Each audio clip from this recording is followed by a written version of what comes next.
ED ഉദ്യോഗസ്ഥർക്കെതിരെ നടന്നത് കൃത്യമായ ആസൂത്രണത്തോടെയുള്ള രാഷ്ട്രീയ ആക്രമണമെന്ന് കോടതി.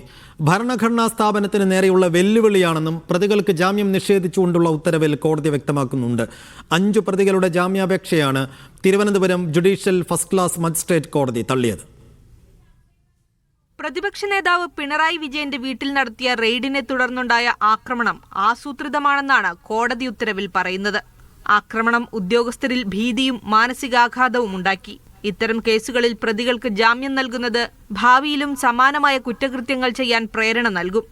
ED ഉദ്യോഗസ്ഥരുടെ ഔദ്യോഗിക കൃത്യനിർവഹണത്തിനിടെയല്ല ആക്രമണമെന്ന പ്രതികളുടെ വാദവും കോടതി തള്ളി.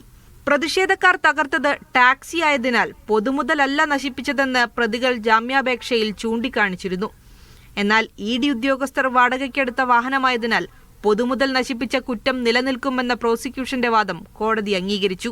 കലാപമുണ്ടാക്കാനുള്ള ശ്രമമാണ് നടന്നതെന്ന് ആഭ്യന്തരമന്ത്രി രമേശ് ചെന്നിത്തല പറഞ്ഞു. ED കേസിൽ അന്വേഷണം നടത്താൻ തീരുമാനിച്ചത് നമ്മളാണോ? UDF ഗവൺമെന്റ് ആണോ? ED അന്വേഷിക്കാൻ തീരുമാനിച്ചിട്ടുണ്ടെങ്കിൽ അതിനെ നിയമപരമായി നേരിടണം. ആ നിയമപരമായി നേരിടാതെ അക്രമങ്ങൾ അഴിച്ചുവിട്ടത് എന്തിന്റെ അടിസ്ഥാനത്തിലാണ്? പോലീസിന് നേരെ EDക്ക് നേരെയുണ്ടായ അക്രമം ആസൂത്രിതമായിരുന്നു. ഒരു കലാപം ഉണ്ടാക്കണമെന്നായിരുന്നു അവരുടെ ആഗ്രഹം. കേസിൽ അറസ്റ്റിലായ മറ്റ് 6 പ്രതികളെ കോടതി 14 ദിവസത്തേക്ക് റിമാൻഡ് ചെയ്തു.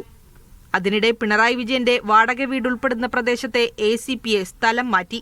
ACP അജയ് നാഥിനെയാണ് ക്രൈംബ്രാഞ്ച് ആസ്ഥാനത്തേക്ക് സ്ഥലം മാറ്റിയത്. മീഡിയ 1 തിരുവനന്തപുരം.